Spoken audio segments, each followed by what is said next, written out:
Hello, good morning, everybody. Matt Modi here with OddsJam, and in this video, I'm just going to give you guys know it, NBA player props for today. So unfortunately, my big play yesterday did not hit. Trae Young against the Knicks. Thought he was going to have a good game. The Hawks got pounded. That happens when you're betting, especially when you're betting player props, but still up overall, which is the most important thing. So let's get into the bets today. Of course, using OddsJam, using the positive expected value page, filtering specifically for the NBA and specifically for player props. So the first play that we're going to lock in here is this Josh Hart over 7.5 rebounds plus 135 at PointsBet.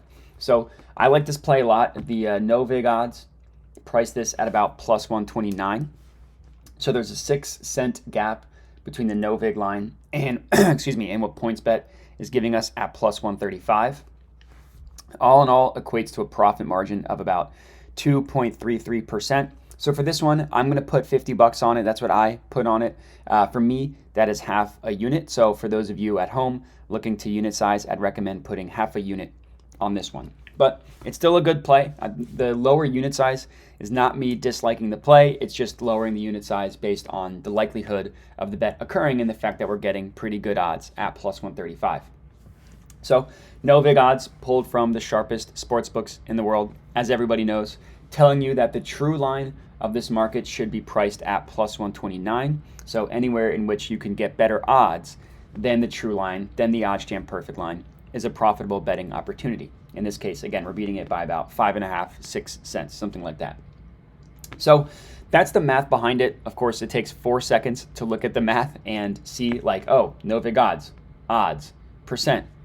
It doesn't take that long to figure that out. The additional research that I recommend doing when betting on using OddsJam and using the positive EV page, just look into the plays themselves. So in this case, look at where every other book is pricing this market at. Pinnacle, which is the sharpest sports book in the world, prices this at plus 117. Bet Online, another very sharp sports book, also prices it at plus 117. And look at every other book. Pat Rivers, plus 115. PointsBet's the closest at plus 120, still 15 cents lower than the PointsBet line at plus 135. FanDuel is. DraftKings, plus 115. DraftKings actually pretty sharp with player props, so that's a good sign. Caesars, plus 114. BetMGM, plus 115. Literally every other book has it priced 15 to 20 cents lower than the PointsBet line, which is good, which is what you're looking for when you're betting. You're looking to bet on outliers. The sports betting market, each sports book is going to have a different method for pricing odds, right? I mean, the method's the same. It's just based on money incoming, money outgoing. So if PointsBet just receives money a little bit differently than the rest of the sports books, guess what? That creates a betting opportunity with PointsBet. It doesn't make sense. Like if we see odds differ from the same exact play, he's literally going over 7.5 or not. Odds differ from plus 135 to plus 114. With odds that different, they both can't be correct, right? With 21 cents off, that's a matter of a $21 difference of a $100 bet. Something has to be wrong here. And we can use the rest of the sports books to determine, hey, is the PointsBet one wrong? Or is the Caesars one wrong that has the lowest odds? In this case, based on the rest of the sports books, we know it's the PointsBet one. So that creates a profitable betting opportunity. So this is going to be the first bet that I'm going to lock in here. Josh Hart over 7.5 rebounds, plus 135 at PointsBet. The next one that I like is Aaron Gordon under 25.5 points, rebounds, assists. This is at minus 105 at Bet Rivers. Can also get the same odds at Barstool, TwinSpires, and Unibet. No vig odds that OddsJam calculates prices this to be at about minus 108. So almost exactly minus 108. So a 3-cent gap between these two books.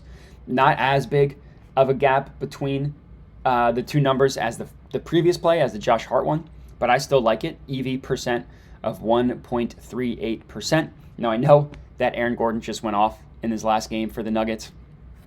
Those things obviously aren't always representative of what's going to happen in the future. Just because he went off last game doesn't mean he's going to go off this game, and the opposite as well. If just because someone didn't go off, you guys know what I mean. So you want to look at each play individually, and you can ignore the Prize Picks and the Underdog, because those are DFS companies that have the same implied odds for every play. So look at where every other sportsbook that prices this play. Pinnacle, -126. BetOnline, -125. And then the rest of the sportsbooks, FanDuel, DraftKings, PointsBet, BetMGM, also -125, and then Caesars at -127. Every other sportsbook that prices this has the under as the heavily, heavily favored outcome, right? Like if you're just looking at both sides of the Pinnacle line, the under is priced at -126, the over is priced at -105. They're charging significantly more for the under because they think it's the more likely scenario. So they're going to charge more for it, as does every other book, right? Every other book has the under significantly more likely to occur, except for BetRivers, and they only have it at -105. So again, for whatever reason, BetRivers hasn't received as much money on the under as the rest of the sports books, which creates a profitable betting opportunity. So this is going to be the second play that we are going to lock in here. Aaron Gordon under 25.5 points, rebounds, assists. And the last one that I'm going to lock in is this Jamal Murray over 2.5 made threes, +138 at BetRivers. So I would recommend putting half a unit on the Jamal Murray and the Josh Hart one, and a full unit on the Aaron Gordon one. And the Jamal Murray odds, no big line, prices this at +135. We're getting it for 3 cents higher at +138. Profitable betting opportunity. And again, look at the rest of the sports books. So PointsBet is actually closer to the BetRivers line at +130.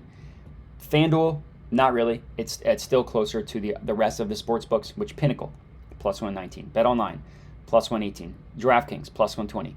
Caesars, +114. And BetMGM, +115. All giving you, except for PointsBet, pretty decently lower odds than what BetRivers is at +138, which again means this is a profitable betting opportunity. So this is going to be the third and final NBA player prop for tonight. If you are tailing any and all of these bets, comment and let me know. Love the feedback, even if it's negative. I do appreciate feedback. And then of course, if you could help me out and just like the video, subscribe to the OddsJam YouTube channel, helps me out a ton. And that's it. So enjoy the NBA slate tonight. Happy betting, happy watching, and good luck.